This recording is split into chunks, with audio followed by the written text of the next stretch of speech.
Hi, I'm Bobby Russell. I'm a Microsoft technical trainer. I'm here to walk you through the SC200 Microsoft Security Operations Analyst course.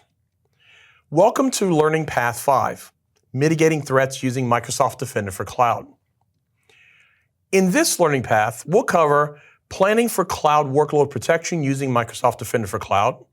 We'll talk about connecting Azure assets to Microsoft Defender for Cloud, as well as connecting non-Azure assets to Microsoft Defender for Cloud. We'll look at how to manage your cloud security posture management, as well as workload protections in Microsoft Defender for Cloud. And finally, we'll talk about how to remediate security alerts using Microsoft Defender for Cloud. Let's jump into our first module, Plan for Cloud Workload for Protection using Microsoft Defender for Cloud. After completing this module, you'll be able to describe the Microsoft Defender for Cloud features. You'll be able to explain Microsoft Defender for Cloud workload protections, and you'll understand how to enable Microsoft Defender for Cloud itself. Microsoft Defender for Cloud is a cloud-native application protection platform, or CNAPP, that delivers unified security management and threat protection across Azure, AWS, Google Cloud, and hybrid environments. It continuously assesses your cloud resources for misconfigurations and vulnerabilities. It integrates with your CI/CD pipelines and DevSecOps, and uses advanced analytics and threat intelligence to detect and respond to attacks in real time. Defender for Cloud also supports workload protection for VMs, containers, databases, and serverless functions, enabling end-to-end security across the application lifecycle. Microsoft Defender for Cloud provides two core capabilities: Cloud Security Posture Management, or CSPM, and Cloud Workload Protection, or CWP. Cloud Security Posture Management continuously evaluates your cloud environment for misconfigurations, insecure settings, and compliance violations using built-in policies and benchmarks. It helps to enforce security best practices across Azure, AWS, and GCP. Cloud Workload Protection adds runtime protection and threat detection for workloads such as your virtual machines, containers that you may have, Kubernetes clusters, and even things like databases. Together, they deliver comprehensive visibility and defense across your cloud-native and your hybrid infrastructures. If you'd like to see the interactive demo on Microsoft Defender for Cloud, follow the link below. To enable the full capabilities of Microsoft Defender for Cloud, including advanced threat protection and workload security, you must activate enhanced security features on the subscription that hosts your cloud resource. This step upgrades the subscription from a basic posture management to include cloud workload protection features, such as real-time threat protection, behavior analytics, and integration with Microsoft Defender XDR. Enabling enhanced security allows Defender for Cloud to deploy monitoring agents, collect telemetry, and apply advanced analytics to and detect, respond to threats across your virtual machines, containers, databases, and more.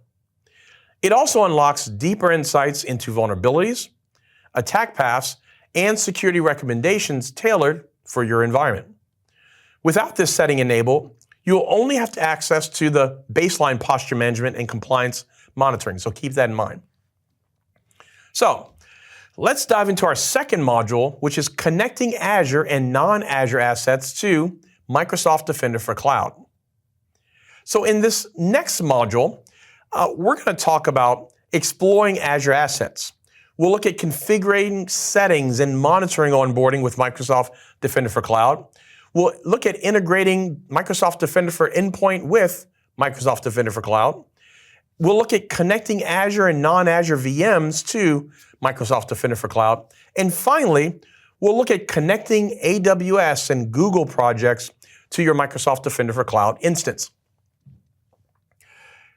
Microsoft Defender for Cloud's Asset Inventory database provides a centralized view of your cloud resources. It highlights total assets. It also looks at unhealthy configurations and gaps in your monitoring. It enables security teams to quickly identify unmonitored resources and unregistered subscriptions, ensuring full visibility and coverage. The dashboard also surfaces agent status and Defender recommendations, streamlined recommendations, and compliance alerts. Microsoft Defender for Cloud streamlines onboarding by automatically installing monitoring extensions on both Azure and non-Azure resources. When you enable enhanced security, it assigns a security policy that ensures these extensions are deployed to all existing as well as newly created resources. This automation ensures consistent visibility, threat detection, and compliance enforcement across your environment without any manual intervention. So let's dive into our second module, which is connecting Azure and non-Azure assets to Microsoft Defender for Cloud. After completing this module, you'll understand how to connect non-Azure VMs to Microsoft Defender for Cloud, how to connect AWS accounts to Microsoft Defender for Cloud, as well as Google accounts, your GCP environment.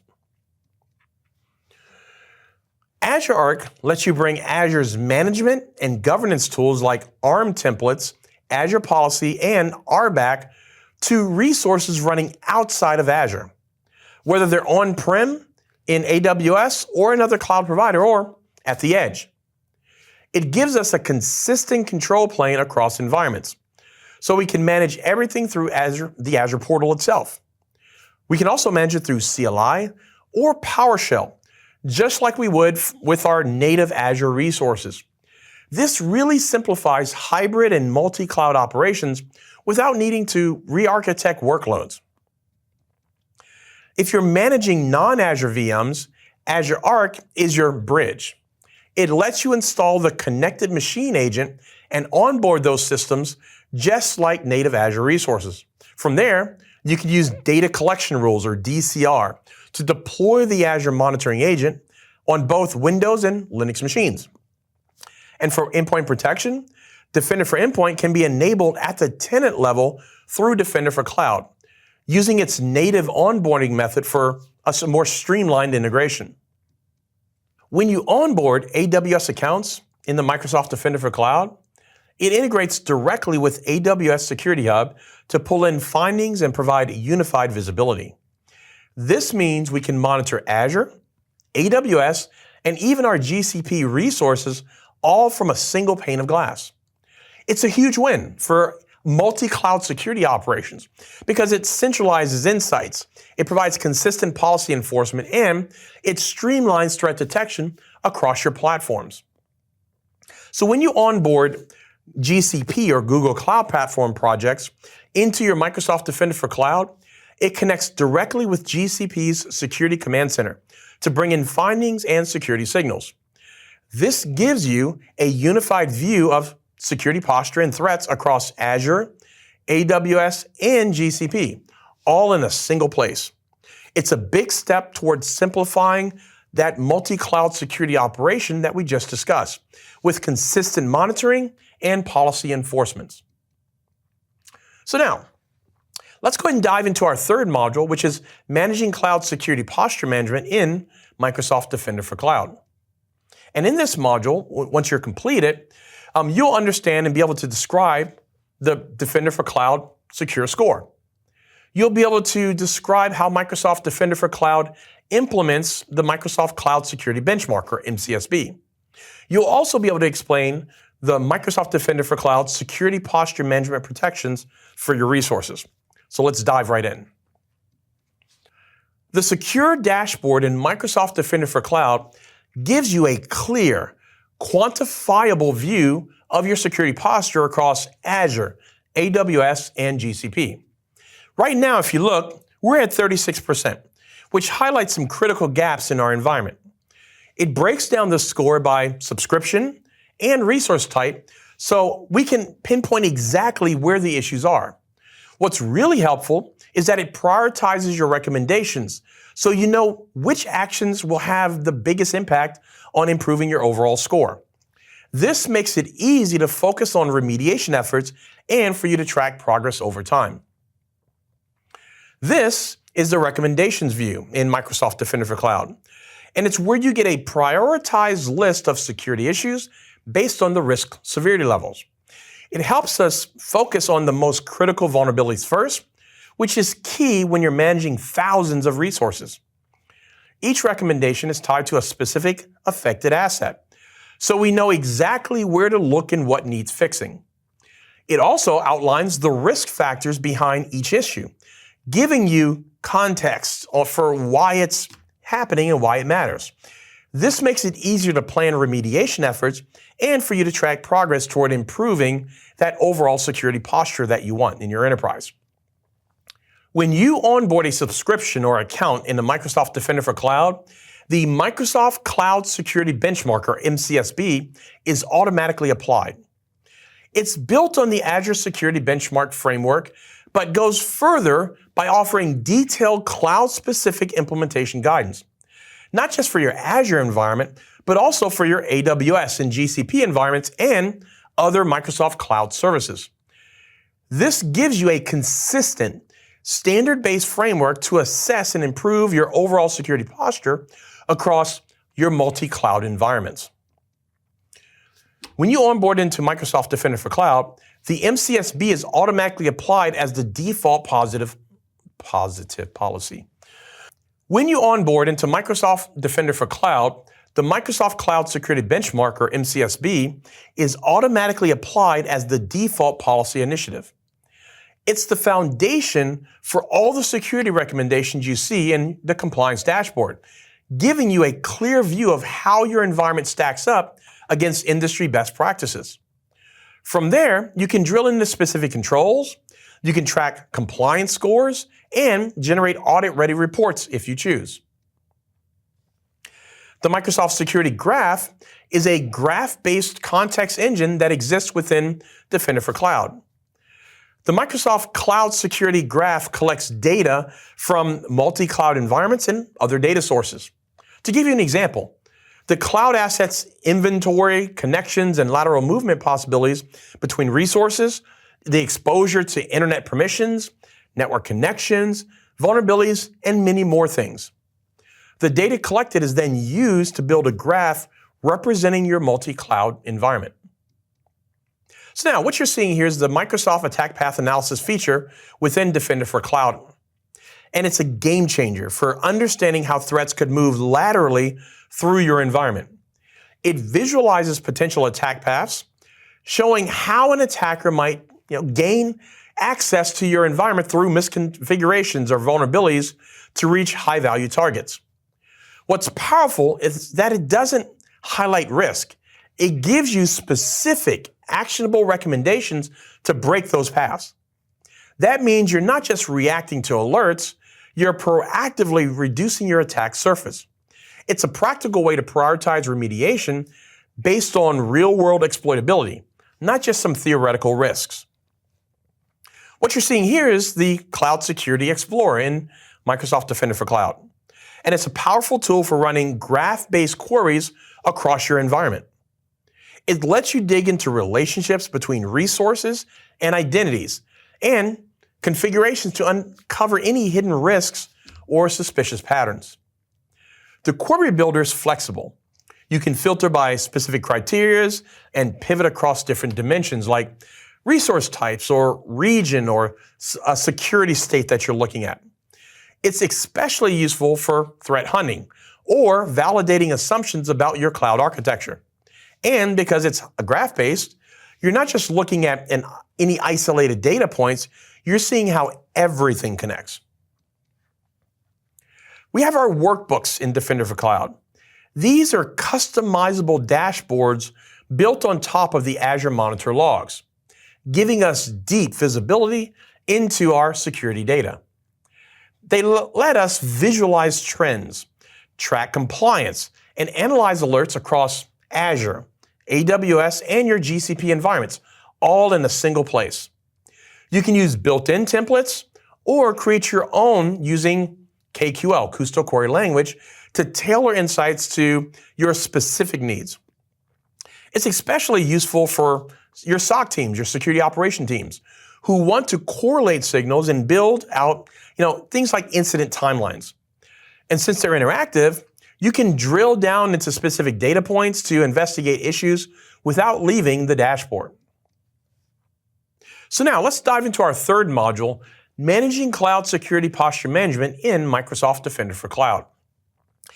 After completing this module, you'll be able to explain which workloads are protected by Defender for Cloud. You'll be able to describe the benefits of the protections offered by Microsoft Defender for Cloud. And finally, you'll be able to explain how Microsoft Defender for Cloud, the overall protections function.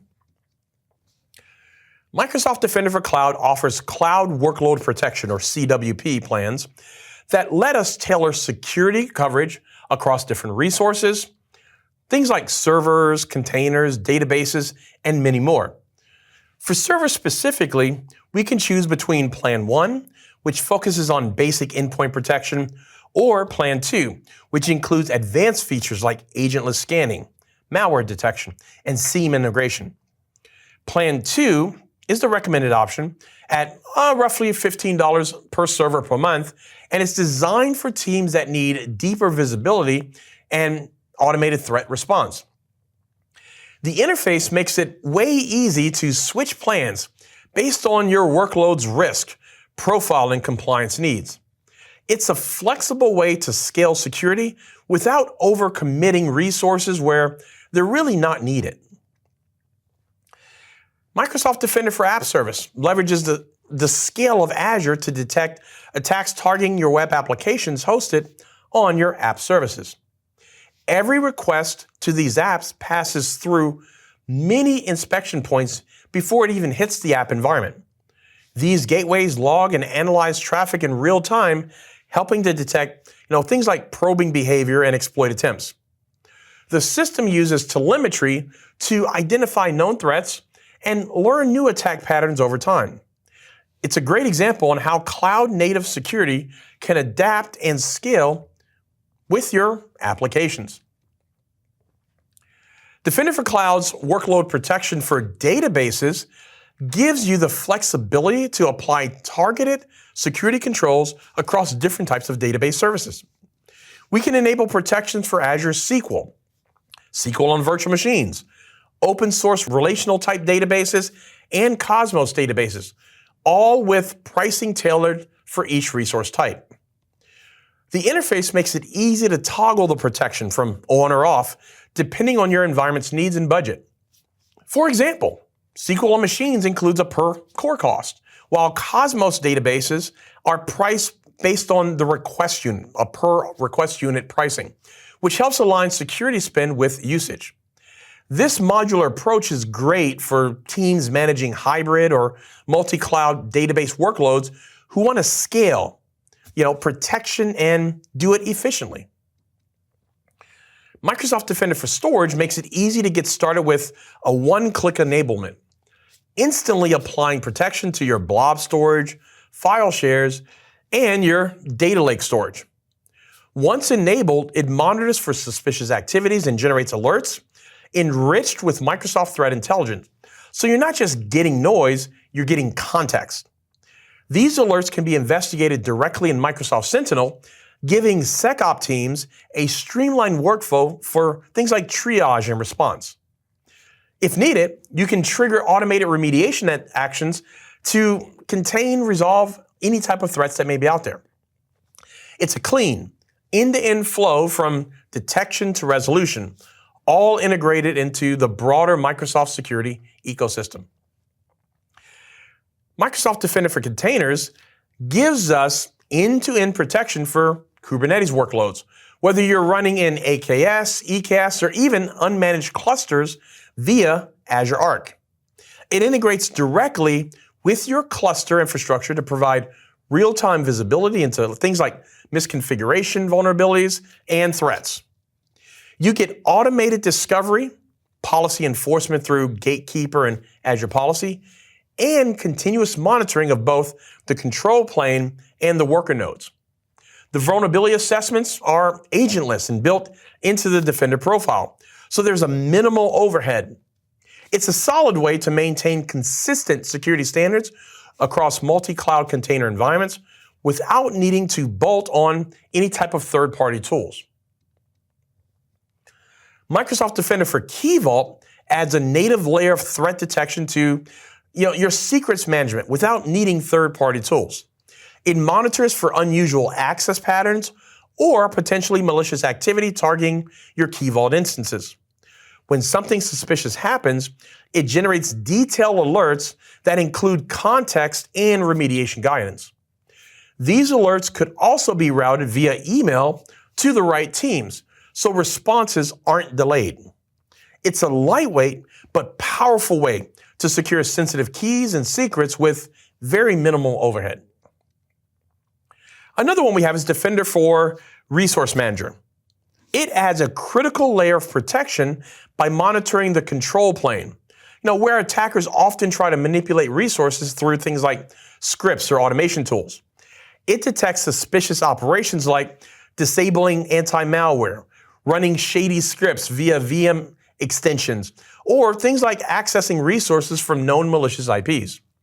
It also flags the use of exploitation toolkits like Microburst or PowerShare, which are commonly used in post-compromise scenarios. What's powerful here is that it helps prevent lateral movement from the management layer into the data plane, which is where the real damage can occur. This kind of visibility is essential for securing infrastructure as code and environments where you have automated deployments.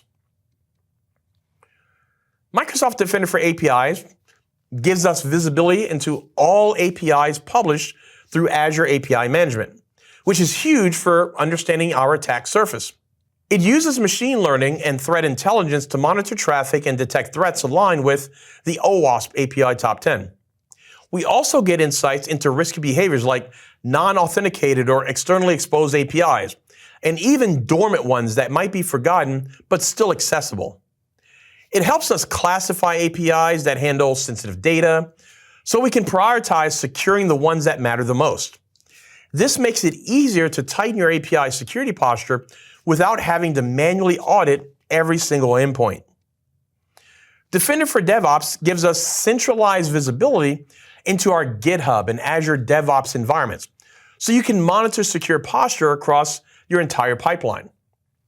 It helps catch misconfigurations early by scanning infrastructure as a code, templates, and container images before they hit production. One of the most powerful and useful features is the ability to annotate pull requests with security findings, making it easier for developers to prioritize and fix issues right in the workflow.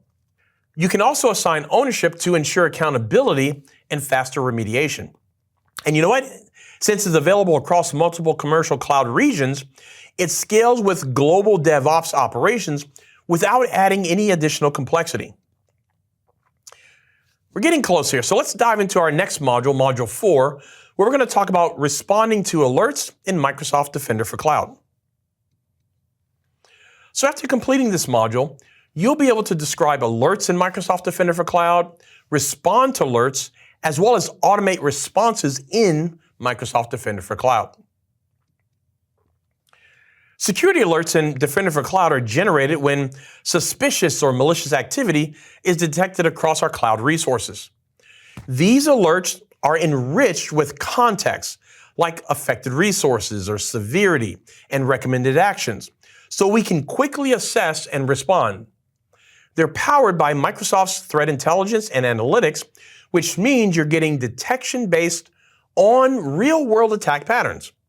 You can also integrate these alerts with Microsoft Sentinel or other SIEMs for centralized incident response.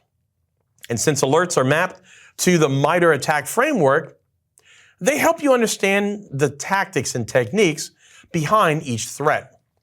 Once an alert is triggered in Defender for Cloud, it's automatically enriched with context. Things like affected resources, severity levels, and how it's mapped back to the MITRE ATT&CK framework to help you understand the threat quickly. From there, you can investigate the alert directly in the Azure portal or route it to something like Microsoft Sentinel or another SIEM for deeper analysis and correlation. Defender also supports automated responses using logic apps, so you can trigger workflows like isolating a VM or disabling a user account or even sending notifications. For high severity alerts, you can integrate with a ticketing system or a SOAR platform to streamline how incidents are responded to. This approach helps reduce mean time to respond, or MTTR, and ensures consistent handling of threats across your entire cloud environment. Defender for Cloud gives us the ability to suppress alerts that we've identified as false positives or that are just too noisy to be actionable. This is especially helpful in complex environments where certain expected behaviors might trigger alerts that don't actually indicate a threat. Suppression rules let us fine-tune the signal-to-noise ratio so our SecOps teams can focus on what really matters. You can define these rules based on things like alert type, resource, or even a specific condition. It's a smart way to reduce alert fatigue without compromising visibility into your real threats that you have. Threat intelligence reports are important also. Threat intelligence reports in Defender for Cloud give us a detailed breakdown of attack behavior, including their identity, what their objectives were, and known campaigns. These reports go beyond just listing IOCs. They include tactics, tools, procedures, so we can understand how the attack operates. They also provide victimology data, like which industries or regions are being targeted, which helps us assess our own risk. You'll see indicators like malicious URLs or file hashes that can be used to proactively hunt threats in your environment. And most importantly, each report includes mitigation and remediation guidance. So you're not just informed, but you're well equipped to act. Defender for Cloud gives you tailored response capabilities for different Azure services like your Key Vault, DNS, and Resource Manager. Each of these services has its own threat profile. So Defender generates context-specific alerts that help us understand what's happening and why it matters. Let me give you an example. A DNS alert might flag suspicious domain lookups, while a Key Vault alert could indicate unauthorized access attempts. These alerts are enriched with actionable insights and can be routed to the Microsoft Sentinel or automated workflows for faster response. It's all about giving us the right signals at the right time with the tools to act on them as quickly as possible. Now that we've completed this learning path, feel free to watch some of these topics demonstrated in the labs. So now let's take a look at Microsoft Defender for Cloud and some of its capabilities and features that we have within there. Typically, when we enable Defender for Cloud, it's going to have instantaneous visibility into your Azure resources. But for most of your organizations, you may want to leverage a lot of the Defender for Cloud features in your on-premise environment. So let's say you have on-premise servers, or you may have servers sitting in third-party cloud environments, and you want to leverage a lot of the capabilities from Defender for Cloud in those areas.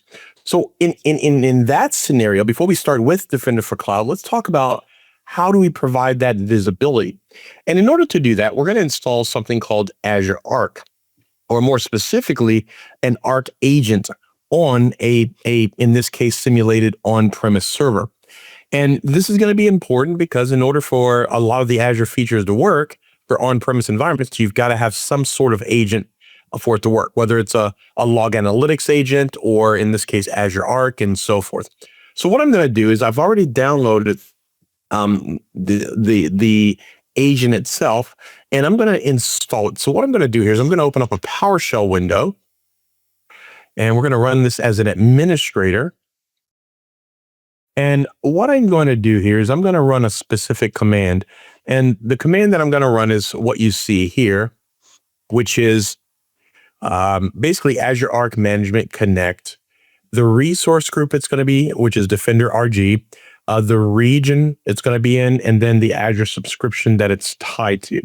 So we're going to run this command here. And what this is going to do, it's going to provision and enable that Azure Arc agent for us here. So in order for this to happen, notice here it's saying that I do need to authenticate. So I'm going to go ahead and open up an Edge browser here. I'm going to go ahead and authenticate here.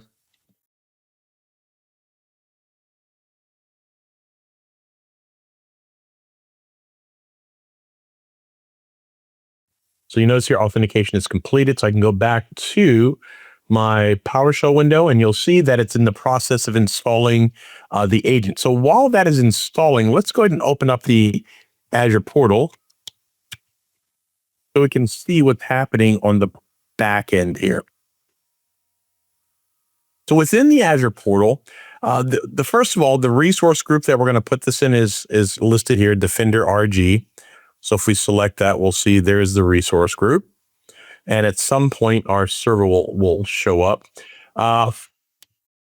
If we go to the Azure Arc page, under Azure Arc Resources and Machines, our virtual machine, our on-premise server will also show up here.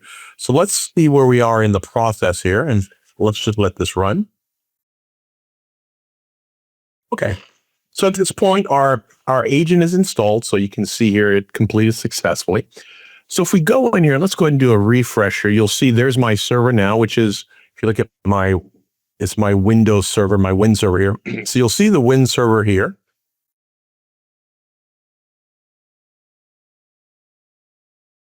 And if I go into my resource group, there you'll see there's my Win server there. So what just happened is by installing the Azure Arc agent on this server, now Azure has visibility into it. And now that we've done that, let's go ahead and now dive in and let's go to Defender for Cloud. And in order to pull up Defender for Cloud, you can either type in Defender for Cloud or just Defender in your search bar. I'm going to use the navigation window here on the left, and we're going to go down to the bottom where it says Defender for Cloud. And within this navigation window, there are a few things that we're going to be doing as part of this here. Now, the first thing that we're going to need to do is we need to enable some of the features. So within the Defender for Cloud, we're going to go down to Management, and under Management, we're going to go to our Environment Settings. Within our Environment Settings, we're going to, at the bottom here, we're going to expand this until we get to our subscription, and we're going to make sure we enable this for our subscription. So if you notice here, it's showing that I currently have no Defender for Cloud plans enabled for this subscription. So we're going to select this subscription and we're going to enable it. So what we're going to do at this point here is there's two sections. We've got a Cloud Security Posture Management and a Cloud Workload Protection section. The CSPM, or Cloud Security Posture Management, is where we make our kind of global settings, if you will. Whereas the Cloud Workload Protection section that you see here, here we're enabling security features for individual services. So this is the main difference between them. And if you notice here, there's a toggle switch on the right that you can turn on and off. And for now, what I'm going to do is for my Cloud Security Posture Management for Defender, notice here, I am currently running the free version. So the free version is currently turned on. And what the free version gives me is some very basic things. It'll look to see if I'm following best practices. So that's the main thing here. Are there any things? It's going to assess my environment and let me know if there's anything that is not meeting best practice recommendations. And then it's going to provide recommendations on how to fix those things. I'm also going to get a secure score, which is a general score from 0 to 100 that gives me an idea of generally how I'm doing. The closer to a 100 you are, the better you are. So I've got the free version running now, but we're going to upgrade to the paid version, which is the Defender Cloud Security Posture Management. And for this one, let's go into our details. You'll notice you get a lot more capabilities with this versus the free version. And I'm going to highlight a few nice ones, some of the key things that are important. The first two here are great features. Agentless scanning. Typically, when we scan environments, there's an agent that must be installed on the box. The agent then runs a scan on that local machine. The downside to that is sometimes in most cases, the agent consumes CPU and RAM resources while it's doing the scanning, maybe even some disk I/O. By using agentless scanning, we can offload a lot of that load so it's not affecting your production system. And what this essentially does is it takes a snapshot of your system and then scans it's a snapshot. So this offloads a lot of that RAM, CPU, and I/O load into the snapshot versus your production system. So that's one of the great things. There's a lot of other great things in here, but there's integration into ServiceNow if you're using that. There's external attack surface management or ESAM capabilities for that. We have attack path analysis, which is another great one where it'll tell you, hey, based on a weakness, this is how someone can get into your environment, and here's the damage they can do based on that weakness. What is the path of attack that they can leverage? And then there's some additional things that we get as part of this here. API security posture management. As part of that, if you're using container Kubernetes, there's some security capabilities associated with that and so forth. So we're going to go ahead and turn this on, and we're going to save it. Now that we've saved it, it's going through the process here. Notice now it has enabled it. So now we've got all of that, those additional features for protection that we need. Now, if you wanted to, you could actually just select here where it says enable all plans. And if you did that, it would basically toggle everything that you see here into the on position. Basically, it turns on everything. So you may want to do that in your environments if you just want take a holistic approach to security. But if not, then you can turn on individual features, and for each one, just make sure you click save when you're done. Now, in addition to this, there's a settings and monitoring section. Now, within settings and monitoring, this is going to give you a couple capabilities. So here's our vulnerability assessment. Do I want, now that I'm using the upgraded version of Defender for Cloud, do I want Defender for Cloud to scan my VMs every day, basically, and identify any vulnerabilities? If so, I can enable that, which I do. Endpoint protection.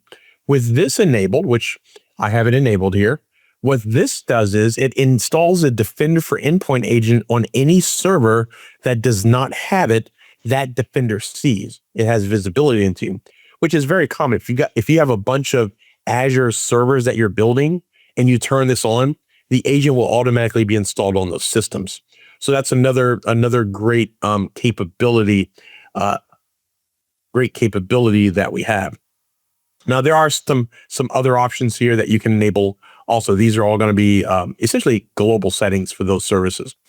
So you can enable those, save it, and it will go through the process and enable it there.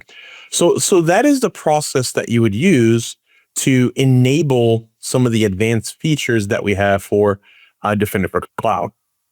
So now that we've done that, what I'm going to do here is I'm going to shift gears and I'm going to bring up another lab environment because I'm going to show you.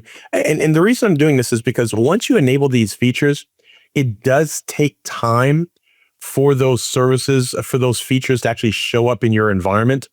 It can take up to 24 hours because Azure's got to scan all the services, report back, and then generate reports based off of that. So it can take some time. So what I'm going to do is I'm going to shift over to another lab environment that I have where we're going to continue this, and you're going to get an opportunity to see some real type scenarios based off of this. So we're going to go back. This is my second lab environment. We're going to go to Defender for Cloud. Now within Defender for Cloud, I've already got it enabled here. So we're good to go as far as that's concerned. Now let's talk about what happens when you upgrade. There are some key things, and I'm going to expand these areas because there are some things that I want to point out. Number one, recommendations. This is going to list all the recommendations based on all the Azure services that you currently have deployed, as well as if you've got servers running the Arc agent, it'll show you all the recommendations as part of this here. So here you go. Now, in my lab environment, you'll notice here, you're going to see some additional things like this right here. This is an AWS icon. And the reason you'll see that is because what I've done, which is something that you may want to consider, is leverage Defender for Cloud in all of your environments, not just your Azure environments. So you do have the ability, if you want to, and I've got it enabled for Azure, I've also got it enabled for one of my AWS environments. I don't currently have it enabled for GCP, and then you can do it for some of your Git repositories, your repos, and so forth. So you do have the ability to go in there and enable it for all of these different areas. So what that gives you is the ability not only to identify weaknesses in your Azure environment or misconfigurations, but also in other cloud environments and other services. So it's a single pane of glass for everything. And once you enable that, then when you go in and look at your, let's say, recommendations, you'll see, notice here, I've got a S3 bucket recommendation here. I've got, and some of this other stuff here is Azure. Of course, I've get a lot of Azure recommendations that I can use. And I've got one here that says, enable if required. Storage accounts should use customer managed encryption keys. So it's recommending that I do that. Or some of my machine learning workspaces that's making recommendations on things that I should do and so forth. And again, you can filter based on the type of services that you have enabled for it. Right now, I've got it running for, notice here, for Azure. I've got it running it for AWS. I'm not using any of the other cloud environments. And to configure or enable one of the recommendations, you can go in. Let's go ahead and pick one here. Let's say this server. I'm going to select the option here, and it's going to give me some great information here. It's going to tell me, this threat. So Windows virtual machine should enable Azure disk encryption or encryption at host. Now, I didn't do this, but Azure is telling me, hey, it's a low-level risk, so it's not life-changing or life-threatening in those cases, if you will. But it is something that I may want to consider as part of that. It'll tell me what. So in this case here, I've actually have an Azure VM called Purview-Server. So it's telling me the actual Azure resource, the VM. I don't have it assigned to anyone right now, but if I want to, I have the ability to go in there and assign it to an individual if I want to. Someone in the management team, or maybe whoever owns this resource, I can assign this issue to them so they can address it if they need to. Over here on the right side, here's your actions that you can take. So what are the things that I can do to fix that problem? And we will always tell you, in some cases, there'll be an option for Azure to fix it automatically for you. And in other cases, we'll tell you what to do, and then you'll have to do it manually as part of that. If you want to assign this to someone, you can do that. There may be instances where a recommendation by Azure is not something that you want to do. And it could be because maybe you have a, let's say it's dealing with encryption. If Microsoft is recommending you encrypt it, and you are encrypting it, but you're not using a Microsoft product and not a Microsoft technology. So Microsoft doesn't know that you're encrypting it. So we generate a recommendation saying encrypt it.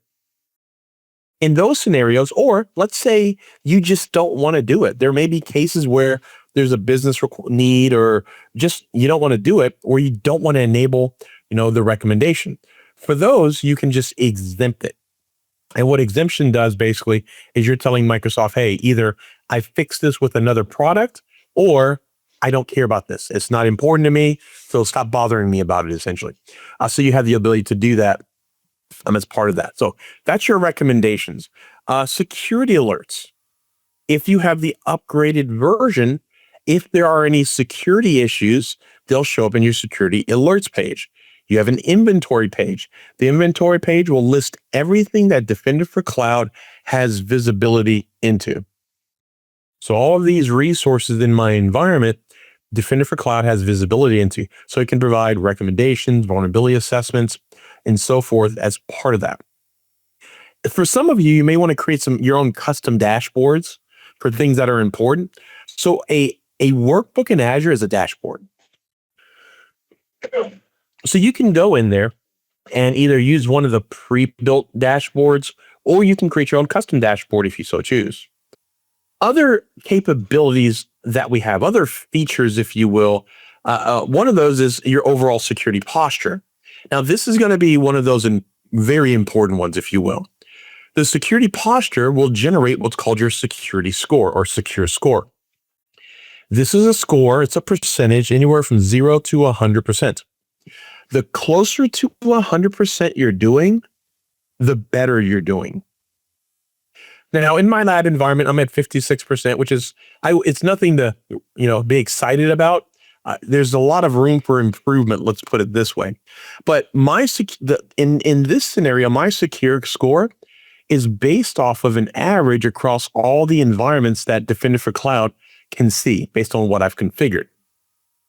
But I can also see a breakdown that in Azure by itself, I'm at 60%, and AWS, I'm at 52%, and Google and nothing. So if you take those and you average it, it comes to right around 56%. And you can filter based on which what you want here. So in this case here, let's get rid of AWS. And now I just see my secure score for Azure. Or I could say, you know what, let's get rid of Azure and I can see my AWS secure score. So we'll keep them both here for this.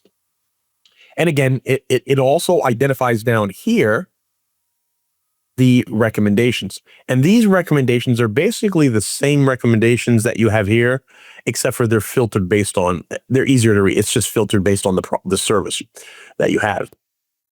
Another capability that you have when you upgrade your Defender for Cloud is something called regulatory compliance. And to give you an idea about exactly how this works, let me give you a perfect example. Let's say your organization deals with credit card transactions. Okay. If you're an organization that deals with credit card transactions, Visa, American Express, things like that, then you must follow the PCI DSS standard, compliance standard. So what I could do is if I wanted to,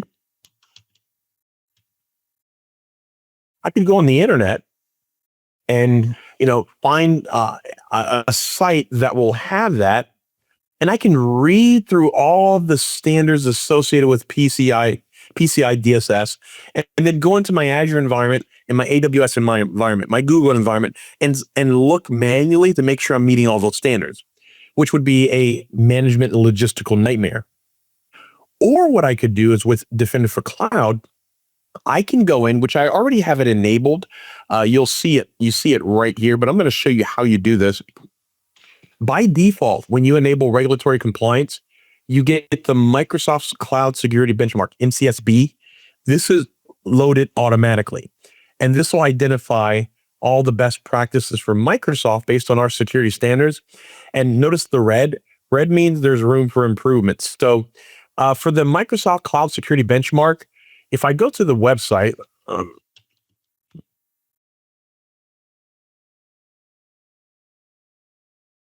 the MCSB, you'll see over here on the right, these are all the controls here that Microsoft, these are the things. So there's a category for networking, and then Microsoft will recommend settings for that. Identity management will recommend things for identity management, data protection, asset management, and so forth. So those are the categories. When you're in Defender for Cloud, it actually has all those categories preloaded. And what'll happen is notice here for network security, there's a total of 1 through 10. So there's 10 total recommendations. If I go to the MCSB page and go to network security, you'll see there's a total of 10 different recommendations. So each one of those, along with all the other ones, directly correlates with what you see here. So by enabling regulatory compliance, what's happening is Microsoft saying, okay, based on our security recommendations, based on the network security category, this one control, this setting you should consider, which is establishing network segmentation boundaries. Okay. Notice I've got a little red X there. So it breaks down and tells me exactly where I'm compliant and not. So for this control within this category, I'm doing pretty good here, here, and here. You'll see I have greens. And that's for my Azure environment. But for my AWS environment, you'll notice I have some red here. So there's some room for improvement. So what Defender for Cloud is saying is, hey, you're using AWS and you've got some EC2 instances, which are essentially VMs. For those VMs, the subnet should not automatically assign public IP addresses. So I need to turn this off basically. And because I don't have that turned off, it's telling me that there's room for improvement, if you will. So for each one of these, I can go in and I can select it, and it'll give me more detailed information about what it is. So it'll tell me, okay, it's a medium severity issue. This was updated 6 hours ago. And when you start looking at the MITRE attack process, this would be considered, if I don't fix this, it'll open me up to reconnaissance attacks as part of this, as well as discovery attacks that you see here. So reconnaissance and discovery attacks. So we tell you the threat level, we tell you how long ago we identified it or the last time we updated it, and we tell you if you don't fix it, here's the type of attacks people could use to try to compromise your environment. Now, further down at the bottom here, it'll give you a description of what the problem is. It'll also tell you how to fix it. So these are the steps that you can take to remediate the problem. And then last but not least, at the very bottom is exactly what resources are impacted by this issue. So as you'll see here we go. So these are all the resources that in my AWS environment that I need to fix if I want to meet that regulatory compliance standard. So here's the beauty. All you do is enable the standards that you want, give it about 24 hours for the system to fully scan.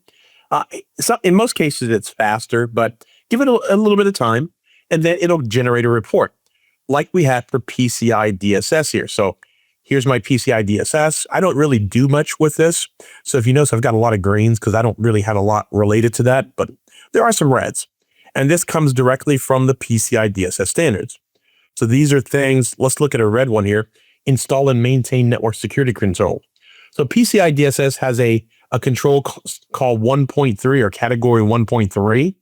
And within 1.3, control 1.3.2, which is access to storage accounts with firewall and virtual network configuration should be restricted.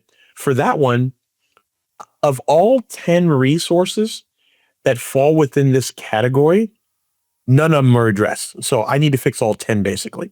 So I can click here, it'll open up the page, and it'll tell me exactly how to address that issue. So these are some of the neat things that you get with regulatory compliance. Now, how do I actually get these? Remember, I told you at the beginning, you only see this one when you first come in. To add additional ones, you would go up here where it says Manage Compliance Standards. And within here, what we're going to do is is it going to be Azure, AWS? So I'm going to go with my Azure tenant. So down here at the bottom, I'm going to select my Azure tenant. And it's going to show me all the available standards. So this is a listing of all the standards that I can enable. So for NIST, for syscontrols, for FFIEC, CAT 2017, for SOC 2 Type 2, for Canada, Fed, PBMM, and so forth. So these are all the pre-built, and there's a couple pages of controls here.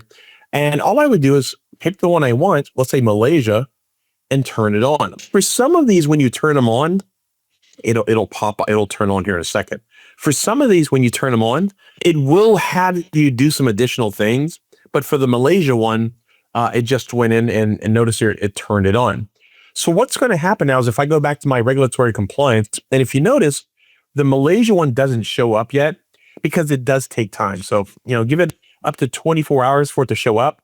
And as soon as it shows up, it's going to automatically generate a report, just like you see for my PCI DSS, for my MCSB, and so forth. It'll tell me exactly what I'm doing good and where my room for improvement is. So you get that with the upgraded version of Defender for Cloud. It's a great tool, great capability that we have. Now, so those are some of the neat little things that we have. Other things under workload protections.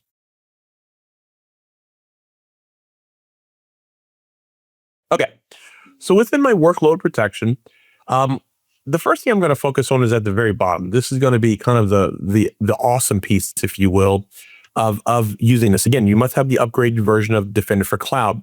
But in here, it gives you that vulnerability assessment capability. So in this case here, I've got 2 VMs that it's scanning once a day looking for vulnerabilities. And if it finds a vulnerability, I'll show you exactly where that report will show up. If I go to my VM itself, let's pick one of my VMs here. If I go into my VM and I go to security and go to Defender for Cloud, most of your Azure resources will have a Defender for Cloud section. And this will identify if there were any vulnerabilities found, it would be shown here, which there are currently some recommendations, but no vulnerabilities. If my resource, if Defender for Cloud found security issues with the resource, it would show up down here in my security alert section. So that's where the vulnerability capabilities would show up as part of that vulnerability assessment page. All right, so while we're waiting for that to load, so that's our vulnerability assessment.